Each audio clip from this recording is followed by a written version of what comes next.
सध्या आखाती देशांमध्ये वाढत असलेल्या तणावामुळे भारत सरकारही सतर्क झालंय आणि याच पार्श्वभूमीवर केंद्र सरकारने एक महत्त्वाचा निर्णय घेतलाय। देशभरात एस्मा म्हणजेच अत्यावश्यक सेवा देखभाल कायदा लागू करण्यात आलाय। पण हा एस्मा कायदा नेमका काय आहे, तो लागू झाल्यावर नेमकं काय बदलतं आणि सामान्य नागरिकांवर त्याचा काही परिणाम होतो का?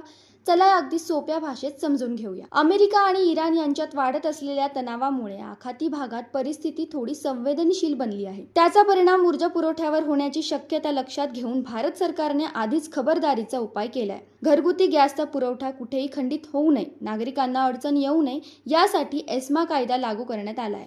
यासोबतच रिफायनरी आणि पेट्रोलियम कंपन्यांना एलपीजीचे उत्पादन वाढवण्याच्या सूचनाही देण्यात आल्या आहेत। आता तुम्हाला प्रश्न पडला असेल, हा एस्मा कायदा नेमका काय आहे? तर एस्मा म्हणजे इसेन्शियल सर्व्हिसेस मेंटेनन्स ऍक्ट, जो 1968 साली भारताच्या संसदेत मंजूर करण्यात आला। या कायद्याचा साधा अर्थ असा की देशातील काही अत्यावश्यक सेवा कोणत्याही परिस्थितीत बंद पडू नये। बस आणि सार्वजनिक परिवहन सेवा, डॉक्टर आणि हॉस्पिटलची आरोग्य सेवा, पाणी पुरवठा, स्वच्छता व्यवस्था, वीज, पेट्रोलियम, कोळसा यांचा पुरवठा आणि बँकिंग सेवा या सगळ्या सेवांचा यात समावेश होतो। कल्पना करा, जर या सेवांमधील कर्मचारी अचानक संपावर गेले तर सामान्य नागरिकाचं जीवन अक्षरशः ठप्प होऊन शकतं। त्यामुळे अशा परिस्थितीत सरकार एस्मा लागू करते। आता महत्त्वाचा मुद्दा म्हणजे एस्मा लागू झाल्यावर नेमकं काय होतं। या कायद्यानुसार अत्यावश्यक सेवांमध्ये काम करणाऱ्या कर्मचाऱ्यांना संपावर जाण्याची परवानगी नसते।